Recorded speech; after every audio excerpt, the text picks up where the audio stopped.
હવે આજે મનસુખભાઈની મુલાકાતે એટલા માટે આવવાનું થયું છે કે એક આપણે બેનું નામ છે સુમિતાબેન દામાએ જે મનસુખભાઈની સાથે રહી અને અત્યારે હાવ ખોટી રીતે હેરાન કરવા અને પોતાનું ઘર ચલાવવા તોડ કરવા માટે તેને જે ફરિયાદ માટે પોતે જગ જાહેર છે એ ફરિયાદ એકદમ ખોટી છે ખોટી ફરિયાદ હોવાનું સાબિત થતાં પોલીસે પણ એવું નક્કી કરી દીધું કે હવે મનસુખભાઈની ધરપકડ કરવામાં નહીં આવે.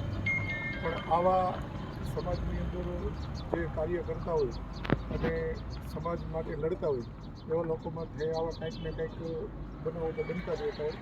પણ સંકલનમાં રહી અને સમાજની સાથે રહી અને આપણે હંમેશા લડ્યા છીએ અને લડતા રહીશું. મનસુખભાઈને આ જે બનાવ બન્યો છે એમાંથી બહાર કાઢવા જે પણ પ્રકારની મહેનત કરવી પડે એ તમામ પ્રકારની મહેનત કરવા માટે અમે બધા તત્પર છીએ. રેડી.